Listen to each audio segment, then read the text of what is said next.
Batlahalli police ಠಾಣೆ ವ್ಯಾಪ್ತಿಯ ನಲ್ಲಗುಟ್ಟಹಳ್ಳಿ ಗ್ರಾಮದ ಸರ್ವೆ ನಂಬರ್ 47ರಲ್ಲಿರುವ ಶ್ರೀಗಂಧದ ಮರಗಳ ತೋಟದಲ್ಲಿ ಕಳ್ಳರು ಸುಮಾರು 1.5 ಲಕ್ಷ ರು ಬೆಲೆ ಬಾಳುವ 6 ಶ್ರೀಗಂಧದ ಮರಗಳನ್ನು ಕಟಾವು ಮಾಡಿ ಮರದ ಬುಡಗಳನ್ನು ಕಳ್ಳತನ ಮಾಡಿಕೊಂಡು ಹೋಗಿದ್ದಾರೆ ಎಂದು ಜುಲೈ 22ರಂದು ಮಾಲೀಕ ಖಲೀಲ್ ಬೇಗ್ ದೂರು ನೀಡಿದ್ದರು.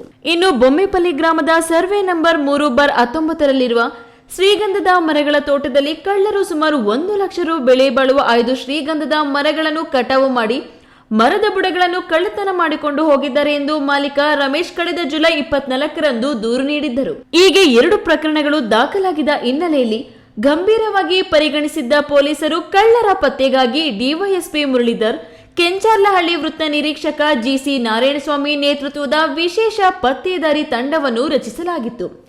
ವಿಶೇಷ ಪತ್ತೇದಾರಿ ತಂಡ ತೋಟಗಳಿಗೆ ಭೇಟಿ ನೀಡಿ ಸಮಗ್ರವಾಗಿ ಪರಿಶೀಲನೆ ನಡೆಸಿ ಮಾಹಿತಿಯನ್ನು ಕಲೆ ಹಾಕಿ ವೈಜ್ಞಾನಿಕವಾಗಿ ತನಿಖೆ ಕೈಗೊಂಡಿದ್ರು. ಸುತ್ತಮುತ್ತಲ ಸಿಸಿ ಕ್ಯಾಮೆರಾಗಳ ಪರಿಶೀಲನೆ ಮತ್ತು ಕಳ್ಳತನದ ಶ್ರೀಗಂಧದ ಮಾರಾಟ ದಂಧೆಯ ಮೇಲೂ ಕಣ್ಣಿರಿಸಿ ಆರೋಪಿಗಳನ್ನ ಪತ್ತೆ ಮಾಡಿ ಬಂಧಿಸುವಲ್ಲಿ ಯಶಸ್ವಿಯಾಗಿದ್ದಾರೆ.